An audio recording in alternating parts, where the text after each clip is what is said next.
Chapter 1. The Helping Hand Club. William was busy as usual in the building which was the office for Helping Hand. He worked there every Saturday morning. Today the building was full of teenagers, all waiting for someone to tell them what to do and where to go. Sally, Mrs. Smith needs someone to collect her shopping. Sally went to the desk and took the shopping list for Mrs. Smith. Then, with a smile on her pretty face, said goodbye and walked out of the office. John, Mrs. Jones wants you to take her dog for a walk. And be careful not to step on the dog this time. Gary, can you babysit for the Smiths this afternoon? Joe, Mr. Brown needs help in his garden. The telephone never stopped ringing. But slowly, as time passed, the office became calm again. Most of the teenagers were out helping the people of the town. The rest were by the coffee machine. Someone switched on the cassette player, and William sat in his chair more comfortably and closed his eyes. Hello. William opened his eyes. A lovely girl stood in front of his desk, smiling. Hello, young lady. Who are you? I'm Kathy. I'm new here and I don't know anybody, so I thought perhaps I could help you. You said the magic word. Help is always needed round here.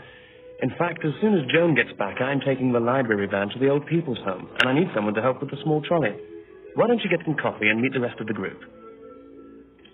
Suddenly, the door flew open, and a tall, smiling girl came in.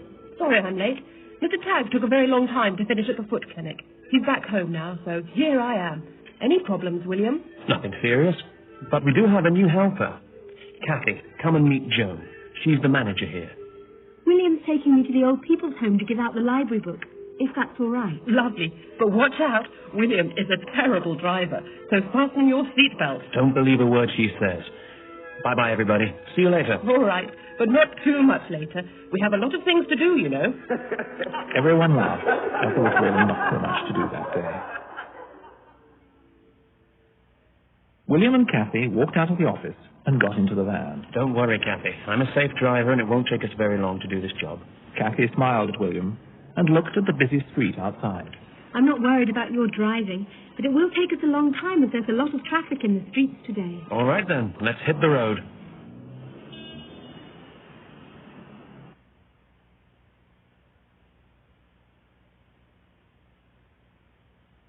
Chapter 2. The Lady in Room 16. The old people's home was outside the town. When they arrived, William parked at the main entrance. He went to the back of the van and pushed a big trolley of books out of it. Kathy took the smaller trolley. I'll go to the main room downstairs, and you take your trolley round the rooms to the old people who can't get out of bed. The matron will give you the room numbers. Just then, the matron arrived. Hello, William. They're waiting for you. But who's this? Hello, I'm Kathy. I'm new at Helping Hand, and William asked me to come here. Thank you for coming. They always like to meet new people from the town. This is the list of room numbers. Leave the lady in room 16 last because she likes to talk and feels lonely now that she has to stay in bed. All right. William pushed his trolley into a large, sunny room on the left of the hall. Kathy pushed her trolley down a narrow corridor with doors on each side. The old people were happy to meet her and asked her lots of questions. At last, Kathy arrived at room 16. She knocked on the door. And when a gentle voice called, Come in, Kathy opened the door and pushed the trolley into a pretty room, which at that moment was full of sunshine.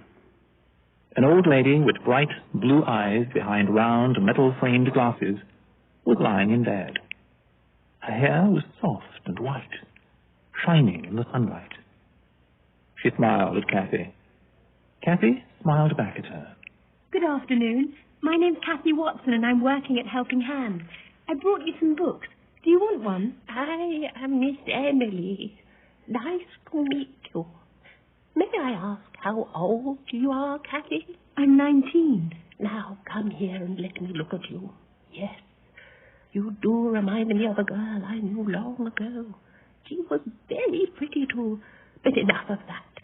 Please come and sit down on this stool beside me, as I have many things to tell you, and there is very little time left. Kathy sat down beside the old lady. She felt calm and peaceful, but curious too. The old lady began to speak softly. I am very old now, but when I was young, I went to work in a big house. I worked in the basement doing the washing and ironing. Lord Hampton, the young master, lived alone, but many rich friends came to visit him, and his parties were famous in the town. Hampton House was beautiful then. Bright lights shone in all the rooms. They made the wood on the furniture shine and the silver sparkle. The carpets were so thick your feet disappeared inside the wool when you walked on them. I was lucky. The cook let me have some food after Lord Hampton's meals came back to the kitchen. But his other servants were often cold and hungry. How terrible. Oh, Lord Hampton wasn't a bad man. He just thought servants... No, he didn't think about servants at all. Rich people and his work. That was all he thought about. Do people still work there? Cleaners, gardeners, and maybe the young people from Helping Hands sometimes? No. The house is old and needs lots of repairs. Nobody ever goes there now. And Lord Hampton? There was no answer from Miss Emily. Her eyes were shut, and there was a smile on her lips. The kind of smile children have when they're keeping a secret, thought Kathy. Do you want a book to read? No, thank you. Come and visit me again another day, Kathy. Kathy stood up and quietly pushed the trolley to the door. She opened it, went out of the room, and back into the narrow corridor. What took you so long? Miss Emily. She told me about the days when she was young. Who's Miss Emily? The lady in room 16. The one you told me to leave last. But the lady in room 16 is called Karen Black. That's strange. Maybe I got the name wrong. Come on, then. We have to get back to work. Back at Helping Hand, Joan asked Kathy to answer the telephone for a few hours. William left to help Mr. Fisher paint his house. At 2 o'clock, everyone returned to the office. Joan gave each of them a brown envelope with their name on the front. Joan gave Kathy an envelope, too. Inside, there was a £5 note. Oh, what's this? You didn't think you worked today for nothing. Yes, I did. Joan started Helping Hands so the young people who don't have much money could find work, and at the same time help people who can't do things by themselves. You see, we help the townspeople and they help us. Then everyone's happy. Do you want to come to the dance here tonight? Oh, I didn't see any notices about a dance. How do you know there's going to be a dance here tonight, William? There's a dance here every Saturday night for the people from Helping Hand and any other young people who want to come.